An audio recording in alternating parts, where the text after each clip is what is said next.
शांति।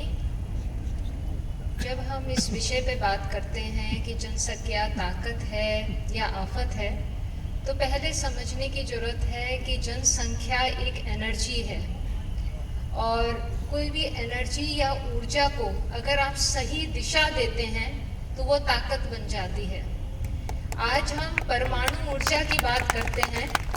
परमाणु ऊर्जा बिजली भी पैदा करती है और वही ऊर्जा बम भी पैदा करती है, लेकिन हम उस ऊर्जा को दोष नहीं देते, हम सिर्फ क्या कहते हैं, उसको एक सही दिशा देनी है।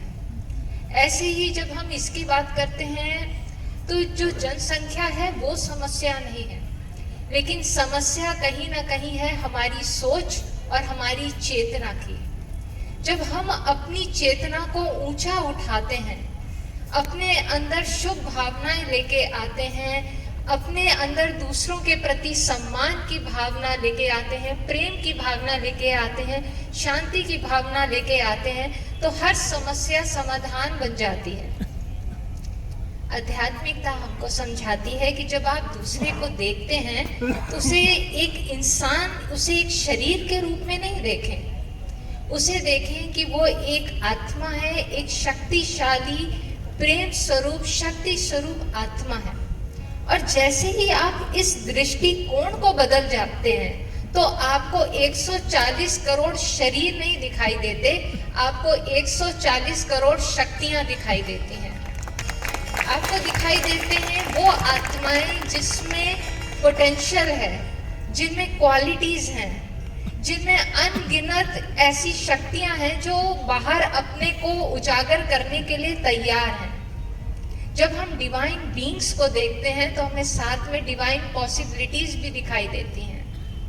आध्यात्मिकता हमको बताती है कि अगर 140 करोड़ आत्माएं क्रोधी हैं तो सही में वो आफत हो सकती है, लेकिन क्यों ना हम ऐसी एक ऊर्जा तैयार करें कि वहां पे उनके अंदर शांति हो, उनके अंदर सद्भावना की भावना हो, एक संतुलन हो, जिसके कारण वो एक ऐसी सुंदर ऊर्जा पैदा कर सकें जो सारे विश्व में भारत को, जिसको हम कहते हैं कि वो विश्व गुरु बनेगा, तो भारत सही में विश्व गुरु उन सभी आत्माओं से बन सकता है। और जैसे पहले भी हमारे कई भाई बहनों ने कहा कि भारत की अधिकतर जो जनसंख्या है वो युवा है। तो जब हम युवा की बात करते हैं तो हम उन युवाओं को अगर अच्छे मूल्य देते हैं, उन युवाओं के अंदर हम वो अच्छे गुण, परमात्म गुण और शक्तियों को उजागर करते हैं, उन्हें एक कॉन्शियस सिटीजन्स बनाते हैं, तो सही में वो जो युवाएं हैं हमारे, वो आगे के लिए हमारे लिए एक शक्ति बन सकते हैं। इसलिए कहीं ना कहीं अगर हम देखें तो जब हम जनसंख्या की बात करते हैं तो हमें ये नहीं सोचना चाहिए कि कितनी संख्या है, हम कितने हैं। हमें ये सोचना चाहिए कि हम कैसे हैं, हमारी सोच कैसी है, हमारे बोल कैसे हैं, हमारा व्यवहार कैसा है। क्योंकि आज की अधिकतर समस्याएं कहीं ना कहीं इंसान भ्रष्टाचार में जा रहा है, उसके अंदर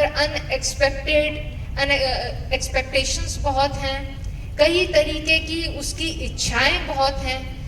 जब आप उन गुणों में आते जाएंगे तो ये असीमित इच्छाएं खत्म होती जाती हैं और हर एक के प्रति वो हमारी शुभ भावनाएं बढ़ती जाती हैं।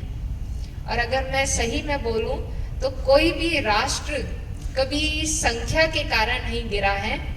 हमेशा कोई भी राष्ट्र अगर गिरा है तो वो सोच के कारण गिरा है। तो हमें इसी को अपने अंदर लेके आना है कि अपनी सोच को कहीं ना कहीं हमें अपना बदलना है। ओम शांति।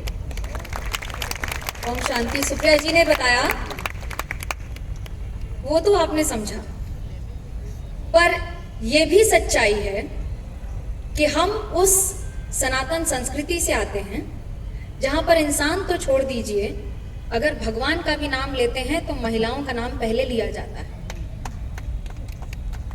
पार्वती पतये हर हर महादेव कहते हैं।